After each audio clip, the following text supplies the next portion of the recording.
Hey everybody, welcome back to my channel. If you are new here, hello. If you are returning, welcome back. Thank you so much for sticking around. I really appreciate you. So today, I've had a lot going on in my life this week, and so we are just going to be doing a good old-fashioned fat activism TikTok reaction because there are some that I have found that I want to talk about, particularly pertaining to Tess Holliday, but some of them are also some that you guys have sent me over the past like month or so that I haven't covered yet, so we're gonna get into those. And yeah, the Jubilee video, the Jillian Michaels versus body positivity fat activism Jubilee video is coming, just so you know.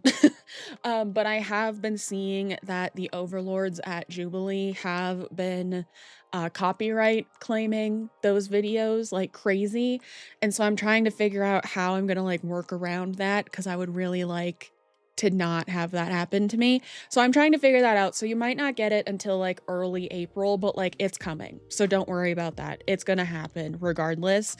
I'm just trying to figure out the best way to go about these things. Anyway, that's not related to any of this. So let's just get into the video.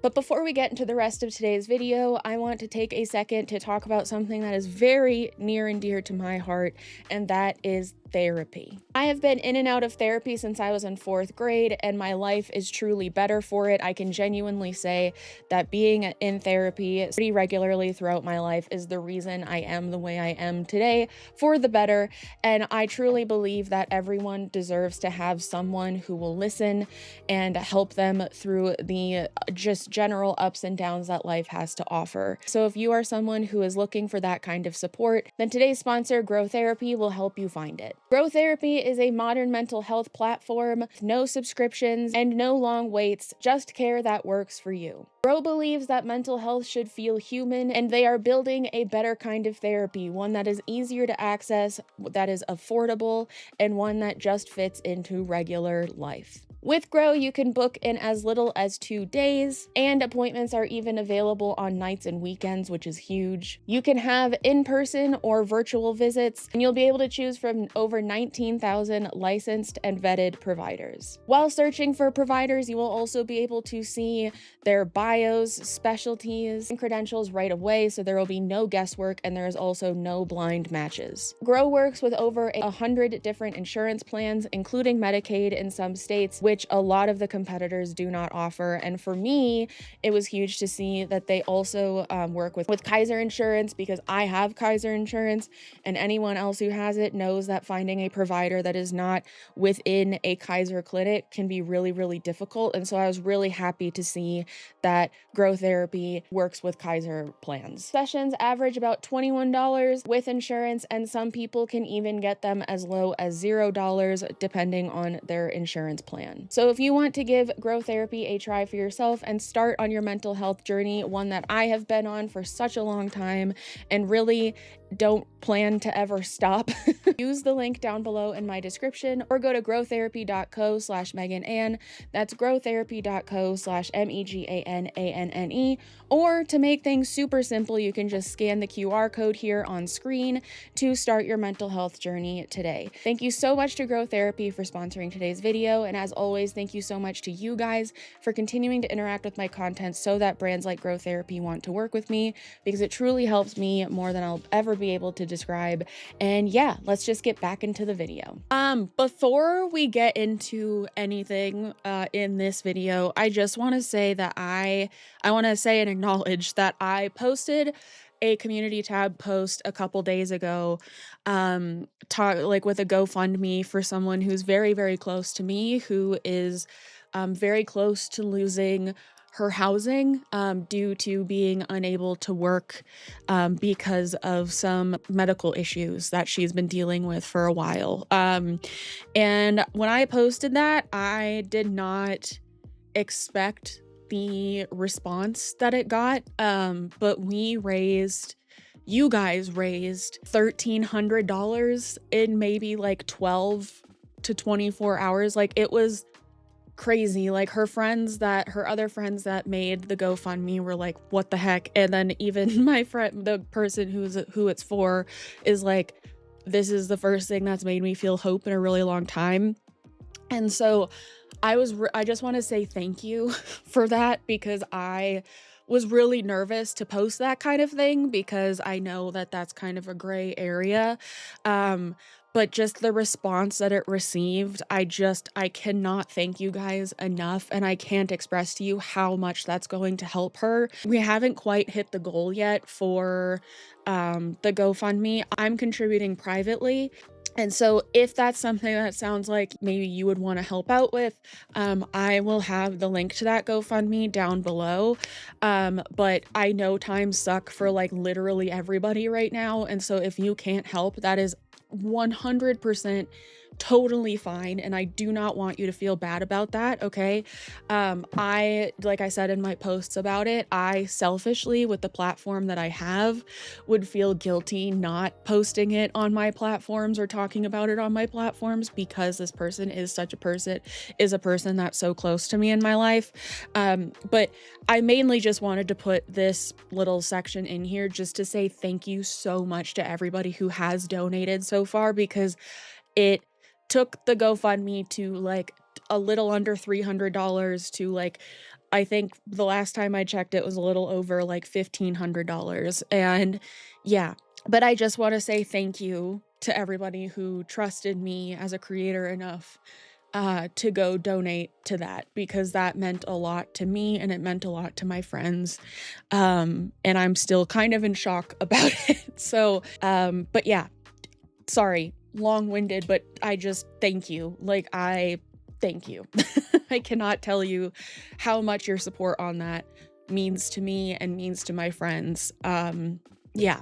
Okay, let's get into the reactions. Sorry. Yeah, I'm at a park venting right now, but do you know what I just realized? My body's been changing. I've lost a little bit of weight. Hold the applause. Normally, I put my phone underneath my belly. Like when I'm sitting down, I put it under my belly where my leg is, because my belly touches my leg. Okay, whatever. I know you're salivating. I get it. Tell me why I just went to do it and I can't do it right now. I can't. My belly doesn't do what it used to do. So my phone fell out on the ground right now on the park. And I'm pissed. I'm pissed off. She had one job and she can't even do it.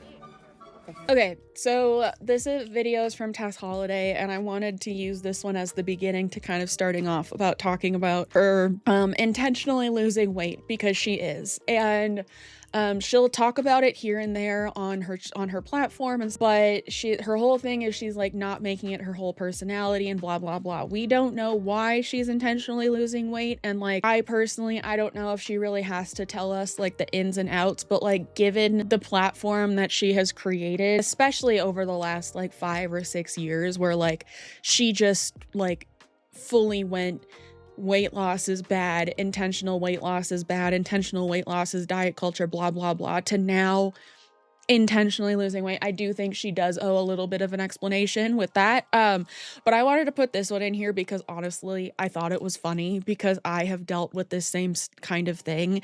It's really funny because like when you have been so fat your whole life and then you start losing like even a little bit of the belly that used to be there, or it's just not as like dense as it used to be. I have that a lot, like because I carry all my weight like in my midsection pretty much, so like that's all, my belly is always going to be there, but for me it just kind of like deflates and then isn't as dense anymore. It just kind of gets like floppier, I guess.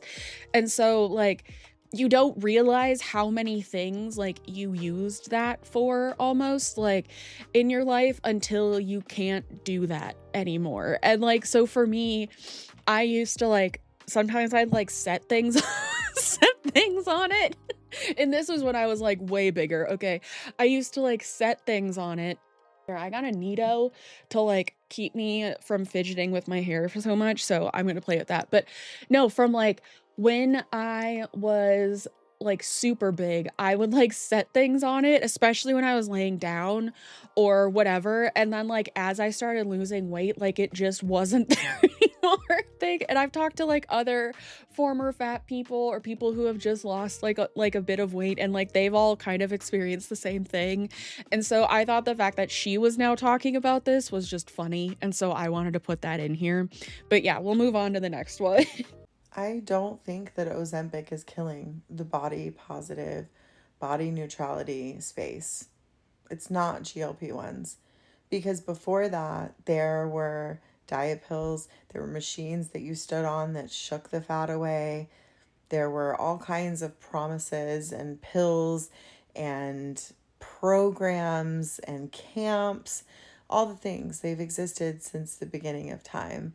I think that our issue we've always been obsessed with thinness and I think, proximity to thinness and what that equates and the worth in society that people think that it brings. And I dare to say I can't say that they think that it brings it, because we've seen historically that it has brought success and more fame and blah, blah, blah, blah. But I think now more than ever, being yourself is such a radical act. Whatever that looks like, however you want to show up, don't shoot the messenger. I'm not saying stay fat. I'm just saying be you. Like, why do you want to look like everyone else? Why do you want to be like everybody else? That's so freaking boring. It was boring then. It was boring 100 years ago. It's really boring now. And one thing about me is I'm not a boring bitch. Okay? I don't want to look like everybody else. I don't want to be like everybody else. I don't. Ooh, gross. So just like be yourself. There's so much beauty in that. Please. So yeah, totally agree. Be yourself. Just be unapologetically you, especially in this time where everyone is so focused on whatever aesthetic is trending on TikTok. I could make a whole video on how Carolyn Bessette Kennedy is like now trending, even though I don't really know how much that's still happening, even though it was like 2 weeks ago when it was. But like I could make a whole video on that and how like nobody knows who they are anymore. And so like having a distinct like look or feel about you and just being that and expressing that is so cool and important. Like I agree with her on this, but I just wanted to put this video in here because I think it is such a fascinating 180 from how she has talked about GLP-1s in the past, both on her personal platforms and then on, I think, the BBC she was on, or it was like some British like news station or something like that, about the rise of Ozempic and stuff. And she talked about that before she started intentionally losing weight, or at least before she started talking about how she was intentionally losing weight. And so now that she's like in that era of her life, which I cannot help but assume is because of some like health issues that came up because of her size, I think it is fascinating that she's all of a sudden like, it's not the GLP-1s that are the problem, when like that she was talking about GLP-1s as if they were the problem for such a long time. And then also at the end when she's like, I'm not saying stay fat, when like that has been her thing for so long.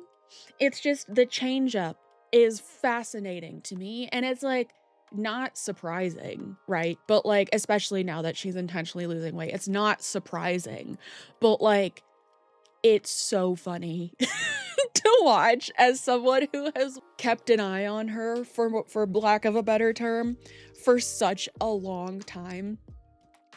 Because I used to be a big fan of hers, and then after I started losing weight and whatever, like I kind of distanced myself for a long time, and then I just fully was like, oh, I don't agree with this person anymore.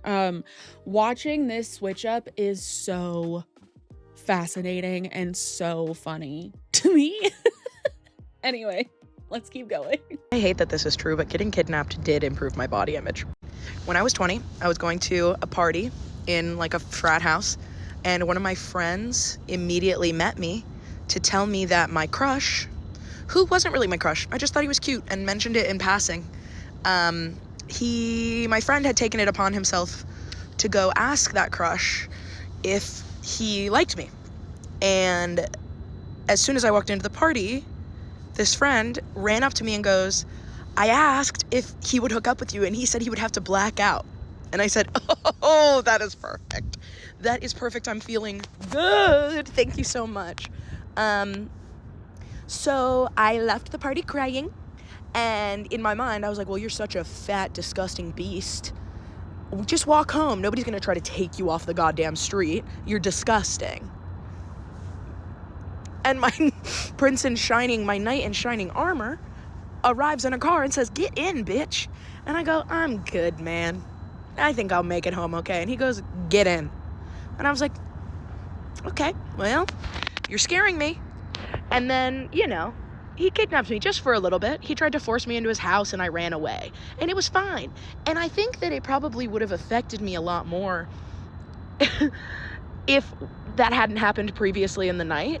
And honestly, when I ran home, I was just sort of like, I'm feeling neutral about this.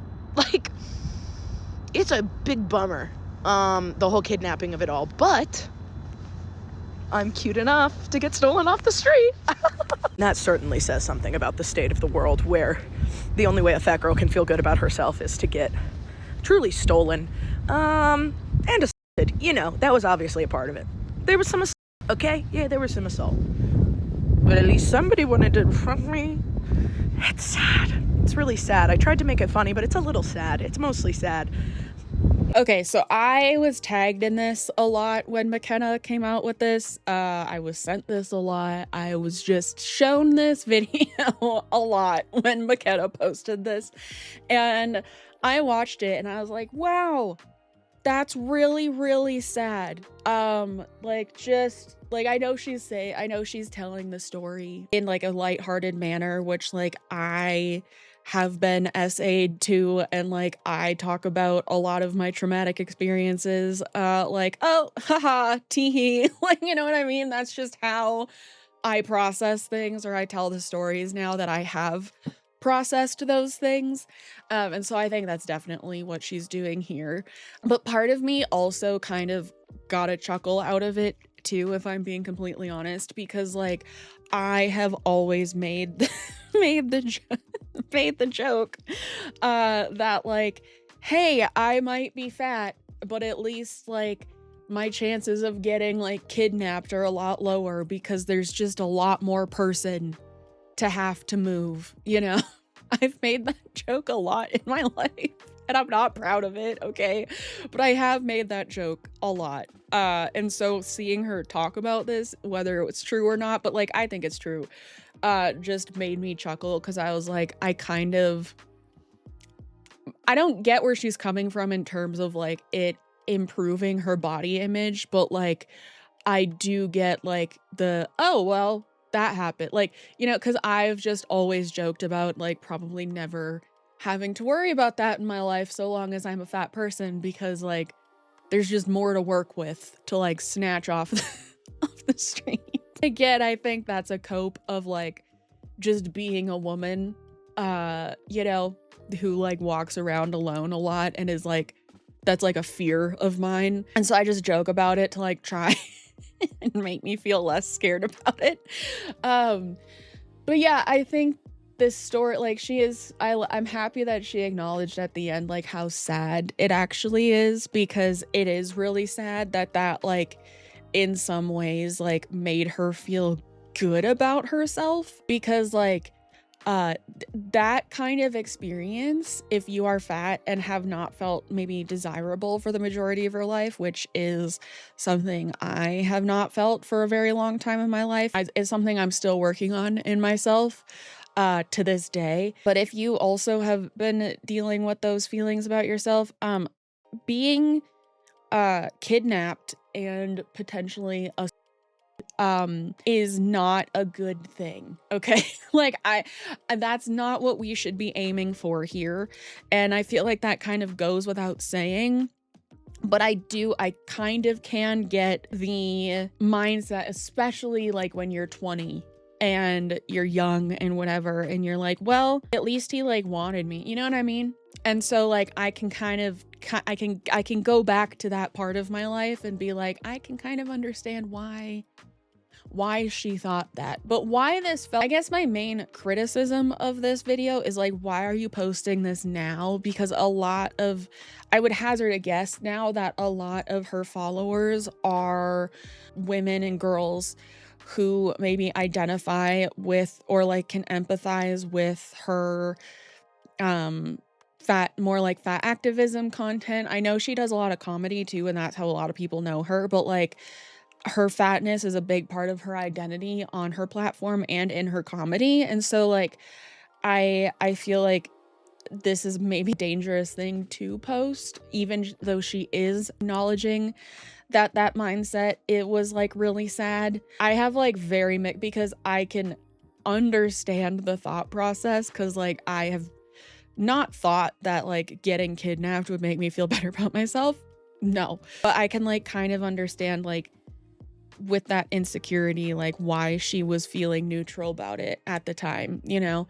And yeah, I don't know. This was just like a very weird one for me, but a lot of people asked me to talk about it, so I'm talking about it here. Anyway, let's move on to the next one. To the thread yesterday about how I don't like the O word. And I don't use the O word to describe myself. And I do side-eye, I do question why other fat people use the O word, because I just think there's so many other words you could use to describe yourself. Why would you use that word? That word that has so much negative connotation stigma around it. That word that, you know, media uses to describe a whole community of people as an epidemic, as a disease that needs to be eradicated, as a bad influence. That word that the medical community stands behind and uses to hide behind when we come in with health concerns. Oh, well, if you just stop being the O word, then you wouldn't have these health concerns, which, you know, we have so many examples that prove that just losing weight doesn't resolve everyone's health concerns. It's almost like mass weight loss isn't the answer. Anyway, but I put in the comment, like, I do side-eye, and I do think it's a bit pick-me, because I've never seen that word in a positive connotation, right? So if I see any fat people who are like, well, I'm the O word, it's always followed by, and I know I need to change myself. So that's what I said. It gives pick-me. It gives, I'm a good fatty. Oh my God. Like, I maybe, this is on me. I fully thought this was like a popular opinion. In the fat positivity space, the fat community space, I thought this was an understood thing that we didn't like the O word. But no, the comments are crazy. And apparently I'm fat phobic for going after fat people. I'm turning on my community by being like, well, people, you know, why are you hating on your own and all this kind of stuff. I'm like, well, because some people within this community, the fat people community, are fat phobic. Like, that's the thing, that is the rub. And I'm not for fat phobes. I am for fat people. But if you're fat phobic and also fat, then you're not part of my community. You could be if you relearned some of those behaviors, those judgments, those stereotypes. But yeah, it's been a real crazy eye-opener of how people really want to use that word. And also, like, people be like, you know, I'm also like very confused by, because I once said, okay, cool, if you want to use that word, go for it. And then someone else replied, going, but you're literally disparaging people for using it. I'm like, yeah, I am. But I'm a random stranger on the internet. I don't fucking know you. I'll just side-eye from the other side of the world. I'll probably never run into you. I'll never run into your content. You don't exist in my circle. I won't even know that you call yourself the O word. So why does my opinion on whether or not you should use it actually matter, right? Just bizarre, like a bizarre reading of the situation. Like, I voiced my opinion, and I voiced it because I feel what I try to do here on my socials is build a fat positive, body positive, body neutral, fat liberation space. And so I had an opinion on the words we use to describe ourselves. That's why that happened. But if random Sally Sue in Wisconsin wants to call herself the O word, I'm never gonna fucking know about it, am I? Like, just go for it. It's weird. The internet is weird. And someone's going, well, why don't you, instead of like causing division, why don't you try and neutralize the word? Why don't you try and put effort into destigmatizing it? It's like, because why don't you? Like, there are so many other words to use. I feel like trying to destigmatize the O word is a very big uphill battle. Hey, maybe in like 50 years' time we'll have done it, but it's not today. And I personally don't have the energy to do that. So I will just avoid that word. Does that make sense? Is that right or wrong? I don't know anymore. What is right or wrong? Anyway, good morning. So for anybody who might be new here and unfamiliar with fat activism vocabulary, the O word is obese, okay? And we're going to talk about that when we do the Jubilee video, because right out the gate, one of the people that comes to debate Jillian Michaels is like, I'm not going to use the O word, I'm going to use fat-bodied, which, quite frankly, as someone who has been classed obese the majority of my life, if someone called me fat-bodied instead of obese, I think I would lose my mind. But a lot of, if not all of, fat activists on at least TikTok have a big issue with the word obese, because they think it just comes with a lot of negative connotations, because they think it's like a term that the medical world has created to like discriminate against obese people, okay? And so that's what this creator here, Hannah, is talking about. And so I have always just found the conversation surrounding the term obese just, again, fascinating, because like, to me, even, and this might make me sound like a quote unquote pick me fatty, or like a good fatty, but like for me, obese, even when I was at my biggest, has always just been like a medical descriptor for the size of my body.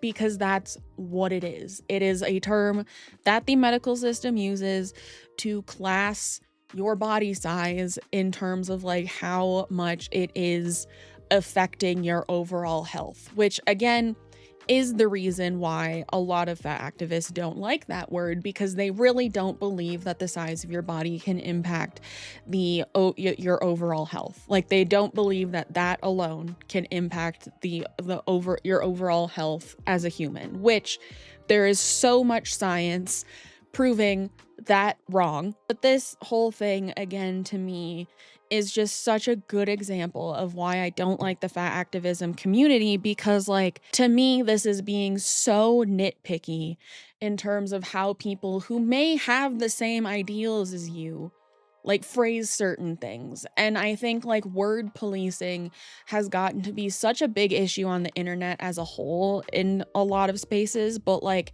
it's always been a problem in fat activism, and it makes people who may not agree with them just not agree with them more, and not hear them out.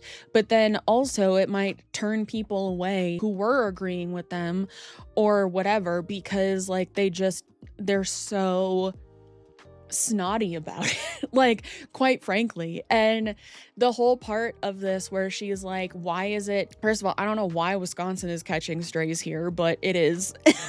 The picking and choosing of when these creators' platforms like don't matter in the grand scheme of things is like always fascinating to me too, like, because this creator has been making fat activism content for a very long time, and so like, for her to just not be able to acknowledge that like some people like do listen to what she says and do care about her opinions on certain things, and like, why should she care if someone in Wisconsin like doesn't agree with her, or like like that doesn't matter to her. Like, for me, it's just like, you need to pick how like important and how loud you want to be in this community. I think that goes for like any person voicing opinions on the internet. It's like, your content doesn't exist in a vacuum, and like, people will use it for better or worse to like form an opinion, right? And so like, the just lack of being able to take responsibility for that when it doesn't suit their lives, or is like maybe a little bit harder to do, is fascinating. And then also just being like, I'm not gonna work on destigmatizing this because like I don't have time for that. Like, blah. I think that you could do that personally, like if they felt like it. I think that this community could do that if they wanted to. Do I think it needs to be done? No. Do I think it's necessary? No, because they treat the word obese like it's a slur when it's just a medical descriptor. That's all it is. But if they wanted to, I feel like they could, because they've kind of done that with the term fat, right? And like that is now used more as just a descriptor instead of like an insult. And which is good. I think that's great. Like I use the term fat to describe myself because I am. Like I'm not saying it in a negative way. And I think that has done a lot of good personally, that whole thing. And it's just the picking and choosing of like how much you want to be involved in this movement that you helped kind of create online. Because like I said, this creator has been talking or has been in this space on TikTok pretty much since at least I started making content. And so like she's been around for a while. And so it's like you have to be real with yourself about like what you've helped create and like what you are responsible for, you know, and you have to like own that like as a creator. And yeah, so I wanted to put that one in here. We're going to be talking about the O word a lot, like in the Jillian Michaels Jubilee video. But yeah, my battery is about to die and I have to go continue dealing with the ups and downs that come with life. And so I'm going to go. Thank you so much to Grow Therapy for sponsoring today's video. Again, thank you so much to the people who have donated to my friend's GoFundMe. Like I was not expecting that response and it really, really means more than I'll ever be able to describe to you. My cat is sitting in front of me, so she was feeling shy today, I guess, and didn't want to come say hi. But leave a cat emoji if you made it this far. And thank you as always just for your ongoing support of my channel and of me as a creator and all of that. Like I really cannot tell you how much it means to me. And yeah, that's all I have to say for today's video. Remember to be kind to yourself, be kind to others, drink your water, take your meds if you need them, and I will see you in the next one. Okay, bye.